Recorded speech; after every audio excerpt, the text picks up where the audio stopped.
believe. Yeah, we agreed that we will record for private confidential use this webinar. We will start in exactly 1 minute as was decided, or even 5 seconds. I remind that we have to keep the microphone muted, please, during the timer. Now it's 11. Stefan, I will let you open the, please. Okay, thanks, Oleg. You're always very strict in timing, so people who are joining 1 minute late already punished, but it's recorded, so no problem. So good morning, everybody. I think Oleg, you will a bit later introduce the speaker, so already thanks a lot for sharing your knowledge with us and with our members. It's a pity that the topic is still sanctions. Even I think the last couple of months it was a little bit more quiet around it, but I think now they start talking again about the next package. But also I hear sometimes that sanctions are reduced or banks are taking off the sanction list. So it's still a very volatile thing, and I'm very pleased and happy that we have two speakers who will give us some insights on what's happening today. On the other hand, I'm very pleased that our new ambassador, Mr. Gerepsov, is also here, and he also say a few words. And I'm very pleased. He's very active in the business community, so that's nice. And talking about diplomacy, I think also a lot of things are happening the last couple of weeks, that there is still a little bit of contact between the Russian authorities, European authorities, US authorities. I don't know about you, but on the Belgian news, I hear the last couple of days they talk a lot about when it will stop, when the negotiations will start. So that's for me a very positive sign, even they didn't start yet. But until that, I think we should adapt ourselves and be in line with all the sanctions and see how we can handle these and how we can manage them. And that's why I'm very happy that today we have this seminar, and also a lot of people are joining us today. But first, Mr. Ambassador, I will give you the floor for a small introduction word. Thank you, Stefan. Good morning to you all. I guess for most of you, it's still the morning. I'm delighted to be here. So my name is Michel Gerepsov, as Stefan mentioned, and I've been here 3 months already. It feels like I'm not so new. I did present my credentials to President Putin 10 days ago. It was a very interesting day for me and for my colleagues, because it was a group ceremony. We are actually dialing up almost from the floor of a factory here. So it might come as a surprise to some people in Belgium, but I guess it would not come as a surprise to all of you that there is still some business going on, of course. And actually the day after I landed here in Russia, I was already the guest of the chamber and of Oleg and you, Stefan, to meet with some of the businesses. Of course, a lot of my work is also, as you were mentioning, working on current relations, working on future relations. There's a lot of going on behind the scenes as well. But we do still have a pretty sizable number of companies active here in Russia, investments and trade. And for us, it's very important as well, under the radar, of course, but still with a lot of dedication to understand what's going on, to understand whether companies are treated fairly, to help where we can, and to also keep an eye on what will be coming next, because we don't want to be behind the ball when it starts rolling again. So I'm happy to be here on this seminar. I'll just be listening on. I don't believe I will do a lot of comments. I will make a lot of comments because it's not the time yet. But it is interesting, and I want to really thank the chamber for organizing that kind of event. I think it's very important for certainly you on the call, but also for me to be listening in. Thank you. Thank you, Stefan. Thank you, Your Excellencies. I would like first also to say the big word of thanks to Jeroen, our board member and the Belgian lawyer, who is helped us to organize this event. And I would like to let then the floor to Valerius, to Michel and Mark. I think they will present themselves better than I can. It's Aki's law firm from Brussels. I would like to say that for us, it's a first event when we have really Belgian specialist speaking on this sensitive topic. As we had many Russian lawyers, some specialists from Eurasian countries, but from Belgium, it's the first one in 2 years. Thank you very much. Valerius, I let you the floor. Thank you, Oleg. So my name is Valerius Ostrovskis. I'm the managing partner of Aki. It's a law firm based in Brussels. And I'm here with my partner, Michael de Boek, who is a Belgian qualified lawyer, and my colleague, Mark Kakas, who is also our sanctions policy advisor. And indeed, we're highly specialized. One of main areas of practice is sanctions and export control, and we have more than a decade of experience in with the Russian sanctions in particular, but also with other sanctions regimes, and so we're very happy to share our views and some insights on sanctions against Russia and Belarus, where we stand now, where it's expected to go. Let me share the slides. Do you see the slides properly? Not yet. It's not full screen yet. Yes, perfect. Yeah.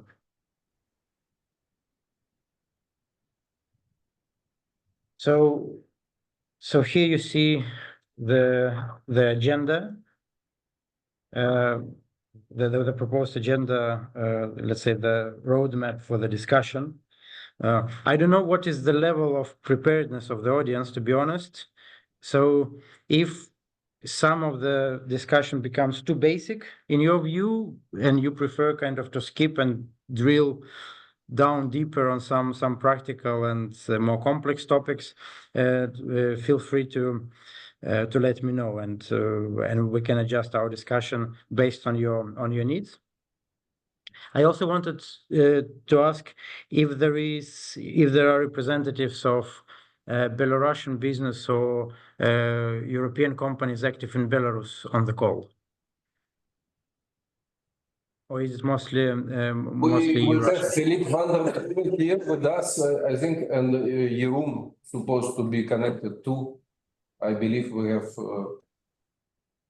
Okay, because the presentation is both on Russia and Belarus sanctions. So if there are people interested in Belarus sanctions, we will also cover them adequately.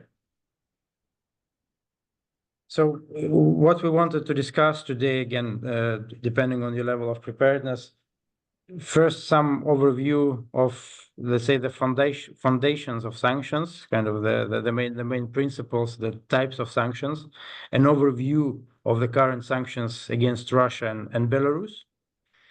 And then we wanted to switch to more practical parts, to talk about the licenses available for the continued business with Russia and Belarus, or for divestments from Russia and Belarus, and then the practical compliance related issues. How do companies manage or should manage sanctions compliance?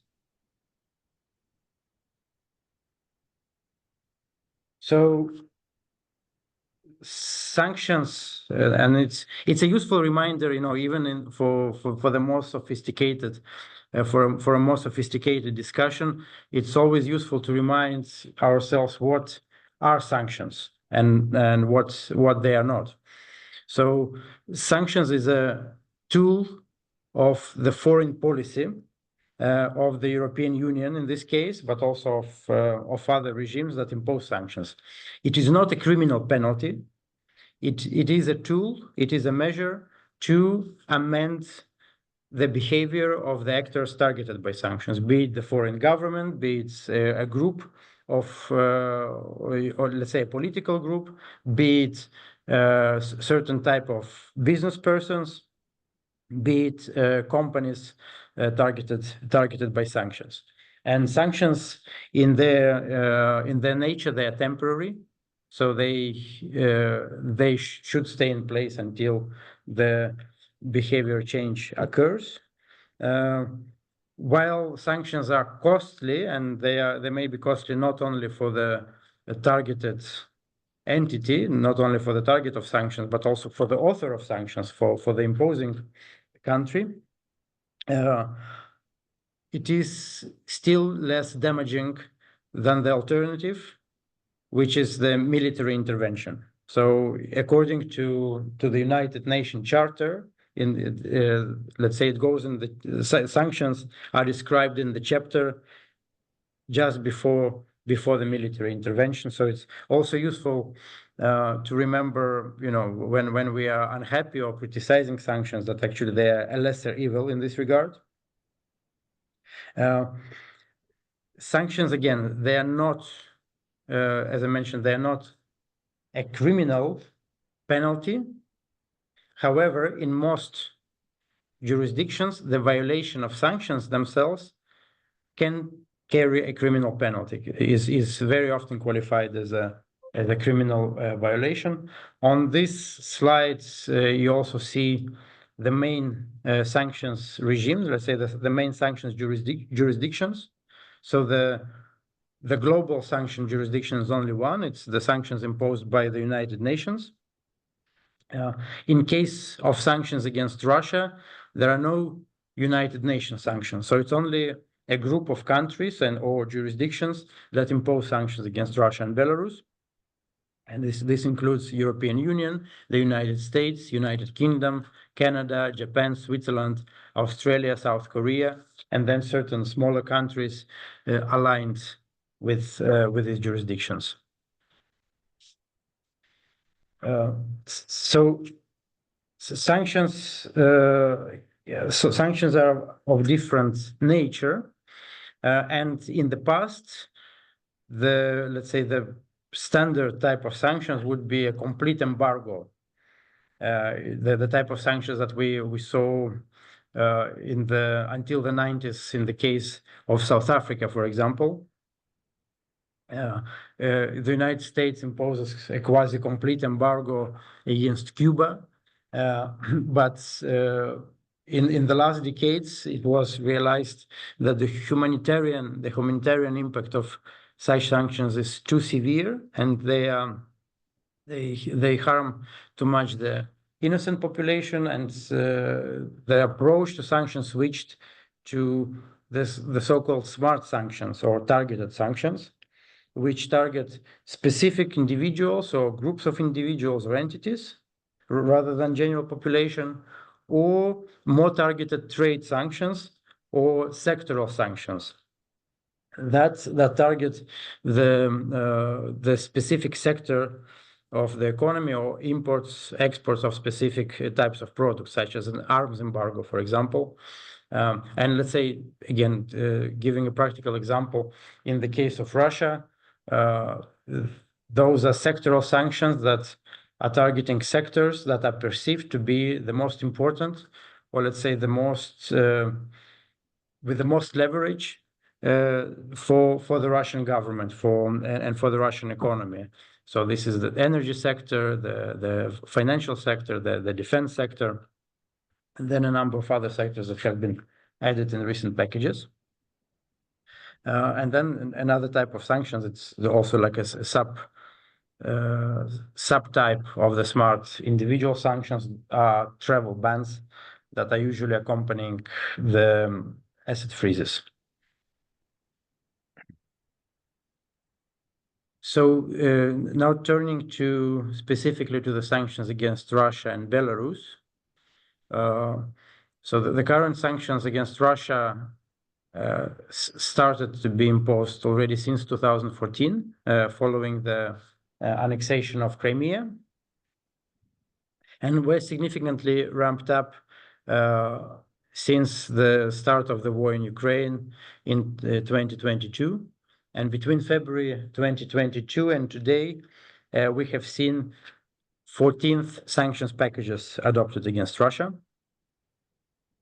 And we hear that the 15th package is in preparation, and we can talk later a bit more about it. In the case of Belarus, the sanctions regime is even older, because the sanctions started to be imposed already since 2006 in relation to the elections irregularities in Belarus and alleged human rights violations and repressions.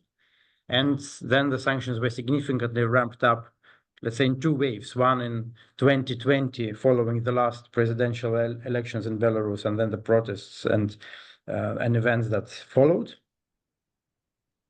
And subsequently, another significant increase of sanctions was following the start of the war in Ukraine for the role of Belarus in that conflict, let's say for the support, for the political support to Russia.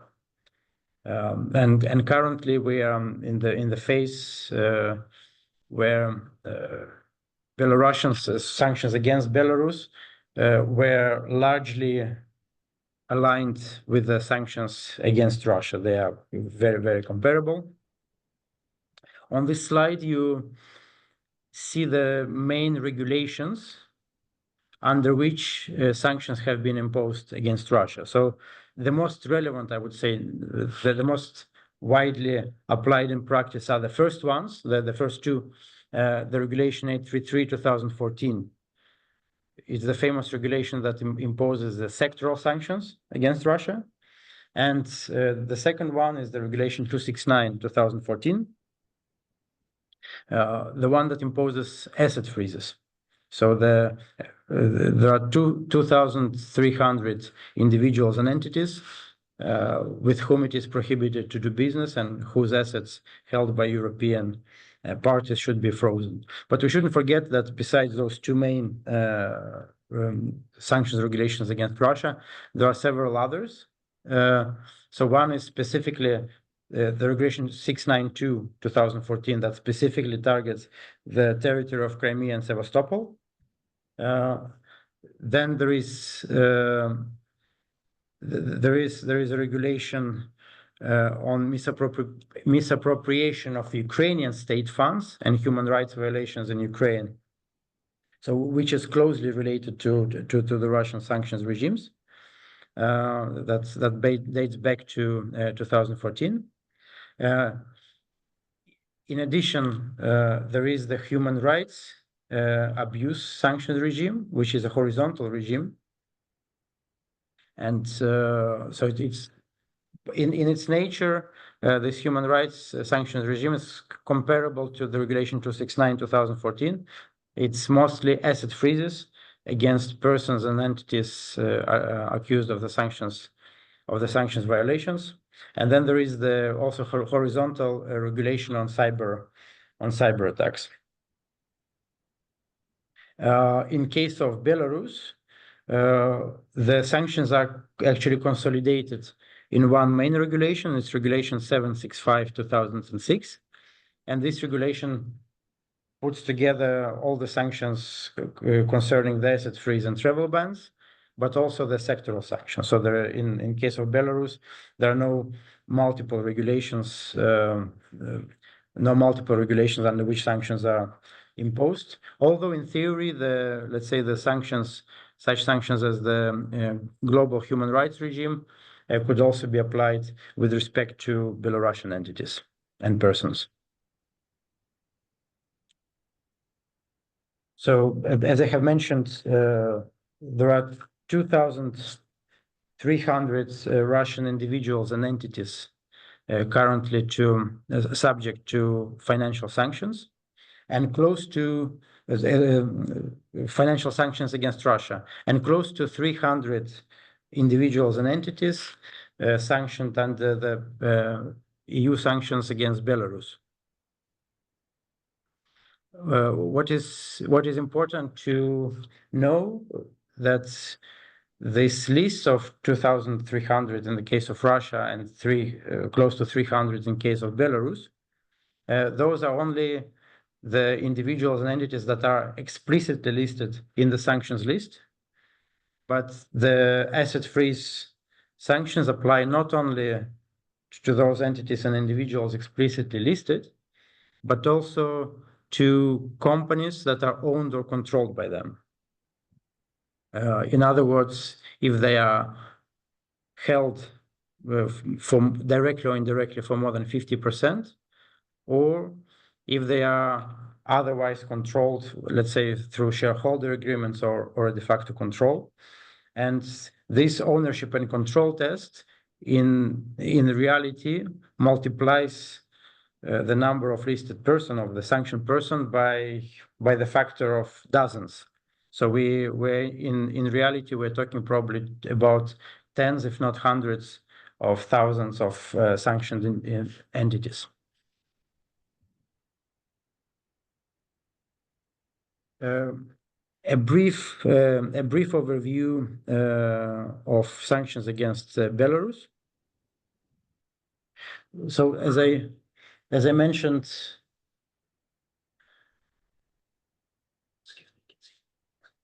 sorry, do you see my slides? Because I have been. We see some corner is blocked by something. Maybe you can restart just the presentation. Okay, sorry. Okay, because my colleague is telling me that there is a problem with the. But most of the part it's readable. It's become smaller. Like better. Yeah. Again smaller, but it still have on the right side of the screen some gray. Close the video view on your end. Wait, can you help me, my boss? Yeah, sorry, just a second.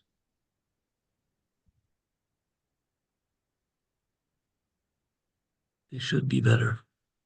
Yeah. Can you see it now? Perfect, Valery.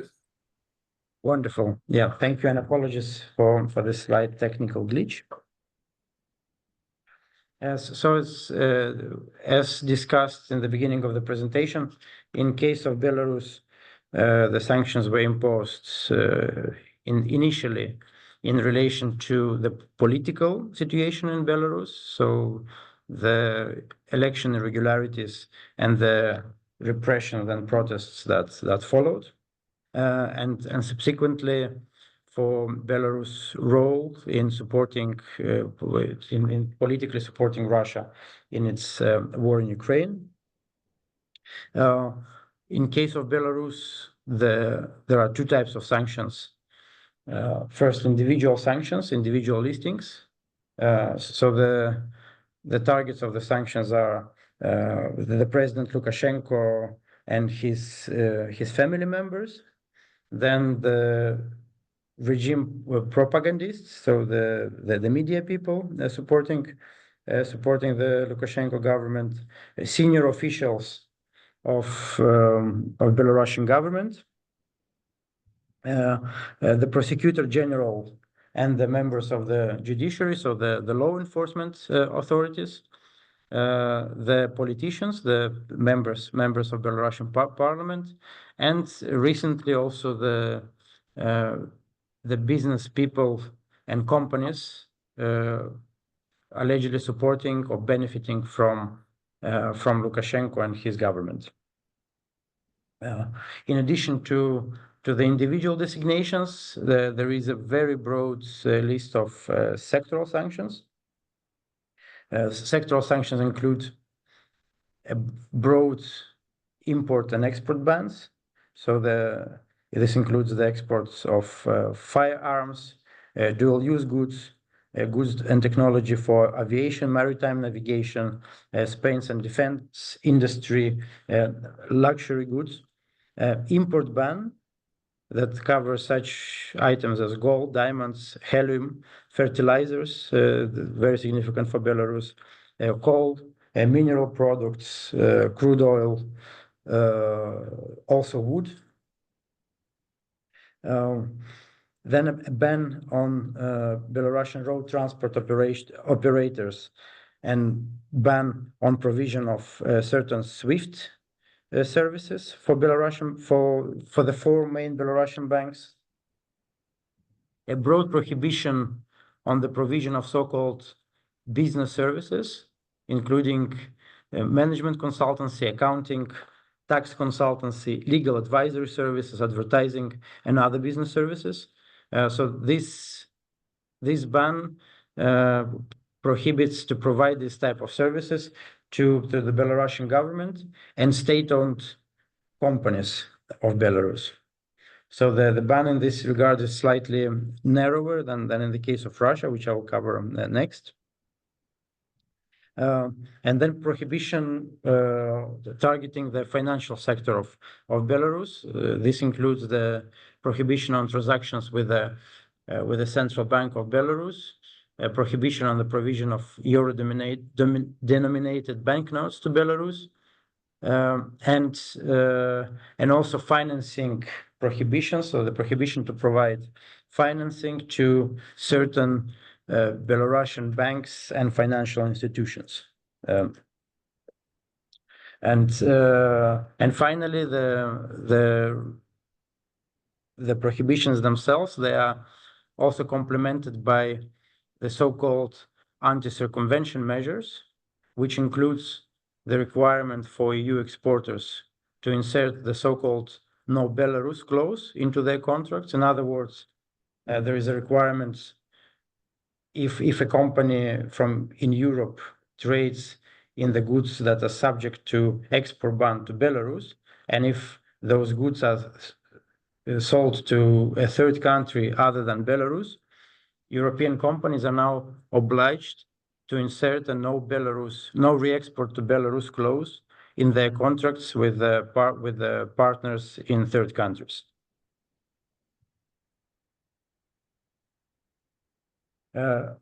Turning to the sanctions against Russia, similarly to the case in Belarus, there are, as I mentioned, there are financial sanctions, asset freezes, as well as sectoral sanctions. So financial sanctions, asset freezes, they include the listing of more than 2,300 individuals and entities, and prohibition to engage in transactions with them and entities owned or controlled by them. Then there are broad sectoral prohibitions that also include the prohibition on trade in certain goods and raw materials. So there is the export ban on luxury goods. There are import bans on steel, iron, and pig iron, cement, copper, wood, helium, seafood, spirits, cigarettes, diamonds and golds, and other categories of goods. Then there are other sectoral restrictions, such as prohibition on financing of certain Russian entities that are listed in the annex to Regulation 833/2014, and similarly to the ban that I just discussed in the case of Belarus, there is Article 5N of Regulation 833/2014 which prohibits to provide a broad range of business services to any entity established in Russia, as well as to Russian government and governmental bodies. So this services ban covers the prohibition to provide accounting, auditing, bookkeeping, and tax consulting services, architectural and engineering services, IT consultancy services, legal advisory services, advertising, marketing, research, and public opinion polling, software and management of enterprises, and other business services. In practice, this ban has proved to be a very painful one for international groups with operations in Russia, because the European Commission has interpreted this prohibition as applicable not only to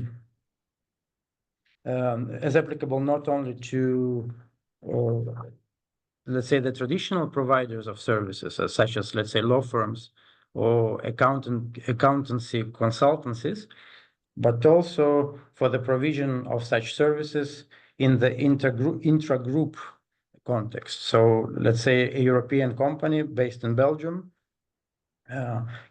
cannot, without a license, provide, let's say, accounting or management support services to its Russian subsidiary.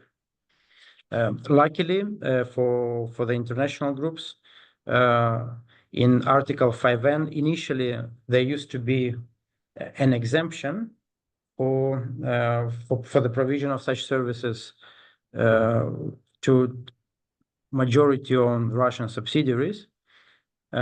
Recently, however, this full exemption was replaced by a license. So Article 5N envisages that in the scenarios when a Belgian or other European company has a Russian subsidiary and needs to provide, let's say, accounting support, IT support, certain software, it must obtain a license for the continued provision of such services.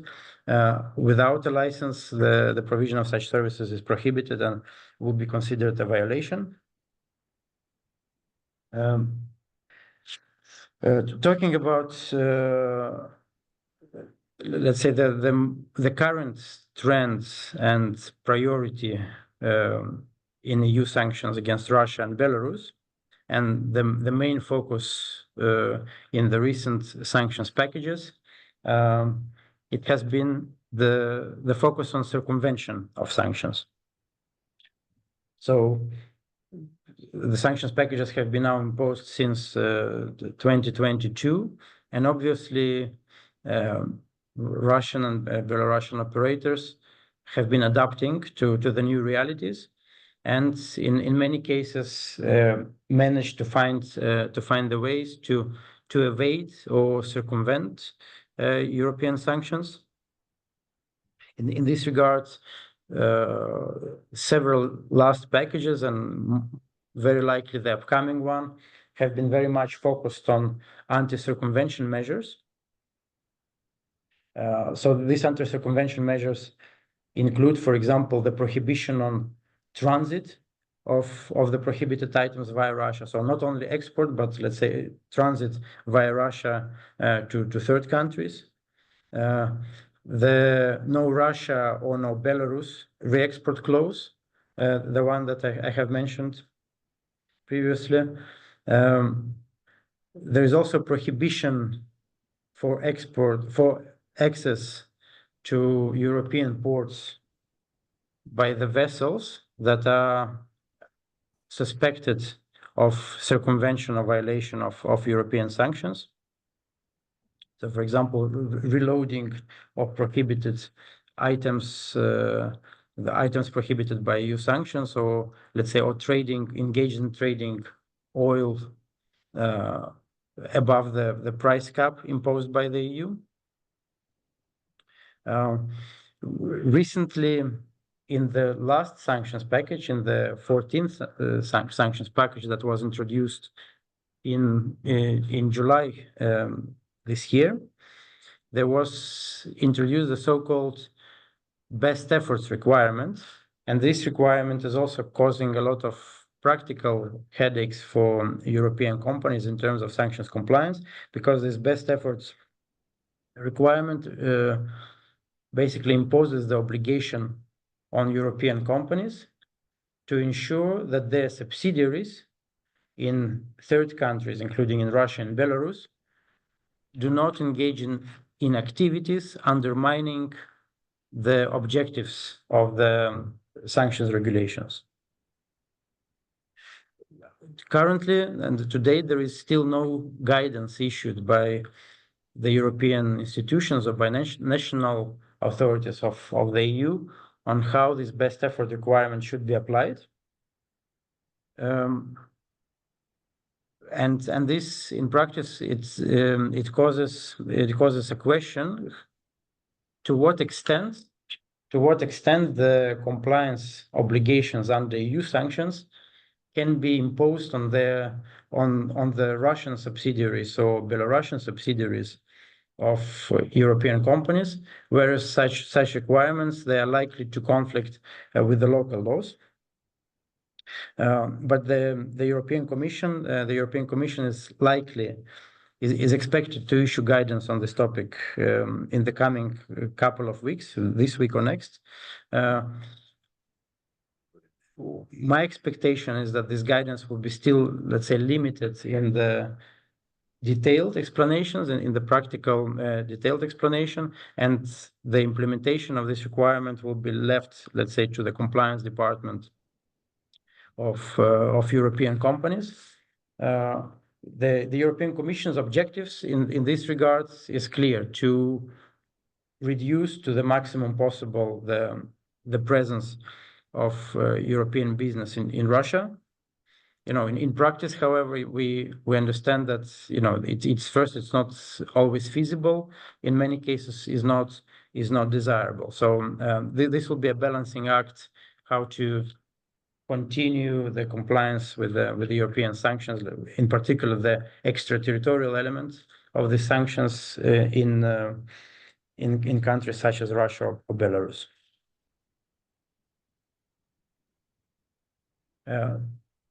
Now I would like to turn to the discussion of national authorities, their role in sanction supervision and compliance and licensing, and the possibilities to obtain licenses and derogation for the continued business with Russia and Belarus. And I will also invite my colleague Michael to complement me on this topic, because Michael is much more knowledgeable than me on dealing with the Belgian institutions.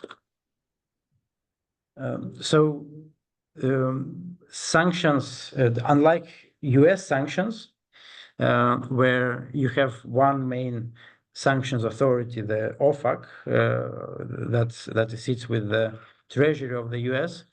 In the EU, while the sanctions are imposed centrally at the EU level by the Council of the European Union, the enforcement and supervision of the sanctions compliance is undertaken at the national level, and in each member state there are national competent authorities that are designated for supervision and implementation of sanctions.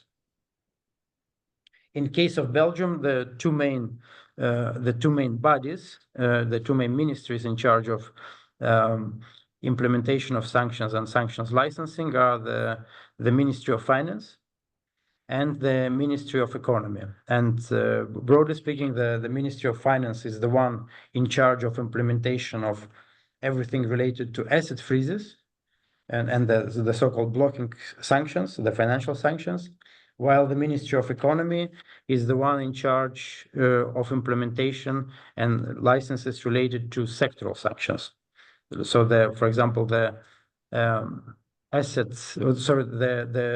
prohibition on the provision of services and the related licenses are the remit of the Ministry of Economy.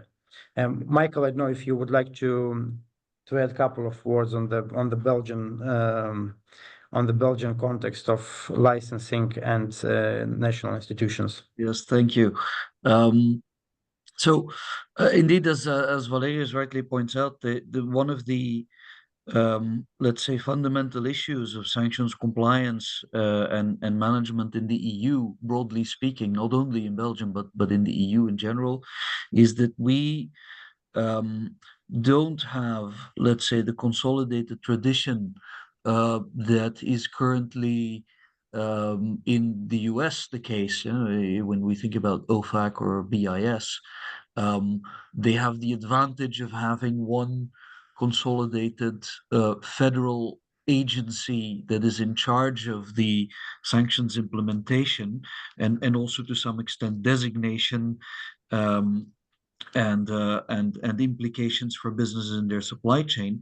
That's not the case in the EU. So in the EU, we have all things considered together over 148 agencies across member states or competent departments of governments that deal with various issues of sanctions. And the same is also true in Belgium. Everyone knows, and we love this, of course, about Belgium, being good Belgians as we are. It's the country of Kafka. So you know that we have a very complicated federal structure, and that also translates into the implementation of our sanctions framework. And so indeed, as Valerius pointed out, the two main institutions that are competent for sanctions, and we have, I think, 9 at the moment, are the Ministry of Finance, which deals with the financial sanctions, so the asset freezes, and of course the vicinity of Euroclear in Belgium, in Brussels, make sure that we have, or at least that the ministry has, a lot of work. I really don't envy them, to be honest, because they have a lot of work in relation to the management of all the assets that are frozen within Euroclear. And then in terms of the management and licensing of sectoral sanctions, and this is particularly relevant in the context of divestments, which we will get to in one of the later slides. It is the Ministry of Economy that is the competent authority. And then there are separate designated institutions that deal with more specific issues, such as arms and dual-use goods, and also for products relating to nuclear activities, there is also a separate agency. And so one of the steps that is essential, sort of when considering whether or not you can use a derogation or an exception, and you want to request a guidance or a license, is determining actually who you need to send your request or application to. And so that's certainly a step that cannot be forgotten there, and you know, is very worthwhile to spend some effort on internally to determine who your point of contact should be. Okay, so thank you, Michael. Just a couple of more words on licenses and derogations. While the prohibitions are very broad and far-reaching, both on the financial sanctions and asset freezes, the asset freezes, and on the sectoral sanctions, most of the prohibitions, and I'm pretty sure it is accurate that it is really most of the prohibitions, are accompanied by a licensing or derogation possibility. So in most cases, for each prohibition, there are certain grounds envisaged on which European operators can obtain a license for the continued transactions or activity that would otherwise be prohibited. These types of licenses are available for both sectoral and financial sanctions. And whether a license is available, whether derogation is available, depends on the grounds envisaged in the specific provision. So depending on the prohibition you are dealing with, you have to check a specific article imposing this provision to understand whether you are eligible for a license. And examples of the licensing ground includes the so-called basic needs, let's say necessary resources in the case of asset blocking, asset freeze. There is a possibility to obtain the derogation for the fees for legal services. Another type of the licensing ground is the license for establishing firewalls, let's say ring fencing European business from Russian sanctioned owners or shareholders. There is a frequent licensing ground for the execution of pre-sanctions contracts or ancillary contracts. And this type of licenses is common for both sectoral sanctions and financial sanctions. There is a licensing ground for execution of judgments or arbitral awards. This licensing ground is typically available for financial sanctions, for asset freezes, and then there is a broad licensing ground for divestments from Russia, which we will also. Sorry, Valerius, if I may, if I may interject, perhaps one more word that may be useful on two particular derogations. We have a few derogations, sorry, for transfer licenses for sanctioned securities that are still open. There was a recent case by the Court of Justice, which was the National Settlement Depository versus Council. And this is something that very often comes up, by businesses that own shares or securities of any kind through Russian intermediaries. And I'm thinking of, for instance, the case of Rosbank, Alpha Bank, a lot of the, let's say, larger banks in Russia and Belarus that have been sanctioned, who hold those securities through central securities depositories, ultimately in a sort of a custody chain into Euroclear. And there were quite a number of very specific derogations in order to request a transfer license to execute essentially a free of payment transfer from one account in Euroclear to another account in Euroclear, so that you could take the securities out of the sanctioned Russian institutions. And there was some discussion as regards the appropriate licensing ground to do that, where the Belgian Ministry of Finance took a very strict view of the availability of such license transfers, and also imposed additional conditions on top of the European, on top of the wording that was actually put in the EU regulation.